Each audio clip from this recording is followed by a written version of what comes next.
Жағдайымыз өте қиын. Бес бауыр бес шақта шашырап жүрміз. Өзім дуаның бетін қайтаратын дұға етіп жүрмін. Күніге не істесем болады дейді. Намаз оқы. Намаз бүкіл нәрсені қайтарып шығады қарындасым. Одан кейін бірге тумақ бар, бірге жүрмек жоқ. Мен мысалы бауыр туралы көп айтамын. Бірақ бауырдың да бауыры болады. Түсінесіз ба? Мысалы бауырмен сыйласу дегенде көп адам ақыл үйрету деп түсінеді. Сенің ақылың керегі жоқ, түсінесіздер ма? Ақыл үйретіп, сен мынандай бол, сен мынандай бол деп басын қатырмашы. Өзі анда-санда бір көресіңдер бір-бірлеріңді. 4 бауыр ма 5 бауырсың. Ақыл үйрете бергенде жек көреді, түсінесіз ба сіз? Ақылыңызды қойыңыз. Кел, жоғары шық, көңілің тоқ па, қарның бүтін ба? Бізде намаз неге оқымайсың? Анаудай ұрсып не қыласың? Әркімге Құдай өзіне берсін. Сен неге бүйтпейсің? Неге жаңа үй алмайсыңдар сендер? Неге сендер бүйтпейсіңдер? Неге балаңды оқытпайсың? Ақыл үйретпе, сен ақша бер. Бауырды жақсы көреді екенсің, ақша бер. Берген түгің жоқ. Миыңды жейсің, ақыл үйретесің. Сен не пайда? Сен көргісі келмейді. Сенен көргісі келмейді. Түсінікті ма? Сондықтан ақылды оққанға, үгітті жұққанға айту керек. Міне мен тыңдап отырсыздар, 1000-нан аса адам. Жәнімді қинап, білген бәрін айтып жатырмын сіздерге. Неге? Тыңдағаннан айтып жатырмын. Тыңдамасаң кімге айтамын мен? Сол сияқты ағайынға ақыл айтқанды қою керек. Қойыңыздар.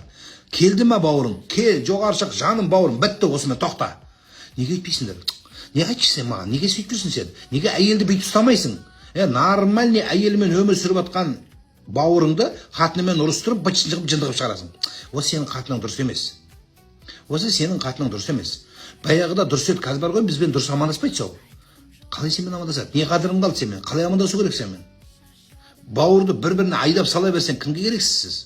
Наоборот, дұрыс, сол әйеліңмен жақсы бол, соған поддержка бер, ол бала босанды, сенің әулетіңді көтерді деп сол әйелді көтерудің орнына біздің бауырлар наоборот жындығы жібереді. Жындығы жібереді. Осы сенің қатының құтырған. Немесе ана әйел келгісі байларыңды бастарыңа шығармаңдар. Өзі жаңа сестралардың ақылы. Байларыңды бастарыңа шығармаңдар. Бай деген бүйту керек. Сен не болды сонша? Сен өз семьяңды ретте. Дұрыс деп жатыр бәрі. Сондықтан тыныш отырыңыздаршы, араласпа. Келді ма бауырың, қарындасың, әпкең? О, сестра моя, любимая деп қолындағыңды беріп жібер, шоколадыңды бер, бірақ байыңнан ұрлап берме. Көрсетіп, мені деп беріп, рұқсат сұрап, өзің тапқанынан берсең, молодецсің, болды. Менде былай істе, мына ақылменен ақшаны бүйт. Ақылды менен сұраңыздар. Ақылды мен айтамын сіздерге. Бауырың ақыл айтпа. Керек жоқ, өз ақыл өзіне жетеді. Тұрып алып тұрып, ақыл айтылады. Керек жоқ, ақыл етпе. Қарындасым, сестренкама, жаным менің, кел жоғары шық десең, балаң да тыңдайды, сен жақсы боласың, сондай. Біздікілер надо, не надо, ұра береміз жынды қылып. Тыңдамайды сен, сөз ба? Кеше алды күні бір баланы алып келді, маған папасы тыңдамайды. Сен бала әке-шешесін шығарып жіберді, баланы тыңдасам жылайды бала. Жындығы жіберген ғой, екеуі шықтым. Мына жағынан жейді, мына жағынан жейді. Өз балаң көтере алмай жатыр сенің жынды ақылыңды. Кімге керексің сен, айтшы?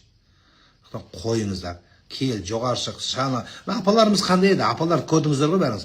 Нанын беріп, бүйтіп тұрып, майын дайындап, жаным деп, немере кезінде есіңізде ме? Әжеңіздің сипаты. Сізге ақыл үйретті ме әжең? Үйреткен жоқ. Міне, же, міне. Соның арасына мүмкін тыңдап атқан кезде, арасына тығыз жібереді керек болса. Болды, осы жетеді. И то тыңдаса, тыңдамаса керек жоқ болды. Сол бейнелеріңізді бұзбаңыздаршы. Сыйластық деген ақыл үйрету емес. Сыйластық деген ақша беру емес. Сыйластық деген ақшамен жауап беру емес. Сіздер қалай, қашан ғана біздің қазақ түсінеді, сыйластық деген, сен мені шақырдың. Енді мен сені шақырдым. Жөніменен сыйласайық. Мен ғана осындай болып қалды. Сен маған сүйек бердің. Мен саған жамбас бергем өткенде. Сен маған мойын етті бердің. Сонда сен міне, сыйластық деген, мен сіздерге түсініп берейін, сыйластықтың формасы не екен. Сыйластық деген жауап күтпей жақсылық жасау. Ответ күтпеу, ешкімге ештеңе міндет қылмау, міне осы сыйластық. Жасай бересің, ответ күтпейсің, сол сыйластық болады. Сіздерше, мен сізге берем, сіз маған беру керексің, мен күтіп жүрем. Жота бермеді ғой мынау. Неге бермей жатыр? Аяқта әйелің қосылады. Өткенде бекер берді, айтып едім саған сол кезде берме деп. Көрдің ба сенің бауырың? Сен қарындас деп мен айтам. Не боласыз? Күтпеңіздер. Міне осы бауырмашылық болады. Балаға да, ағайынға да осы формуланы салыңыздар. Сонда жақсы болады. Сонда ешкімнен ештеңе күтпейсің, рахат. Бермесе де ешкімге ренжімейсің. Берсе аласың, бермесе ренжімейсің. Болды сол. Осы простой формула. Осы простой формуланы бұзғаннан кейін біз жынды болып ұрысып жатқанымыз сол.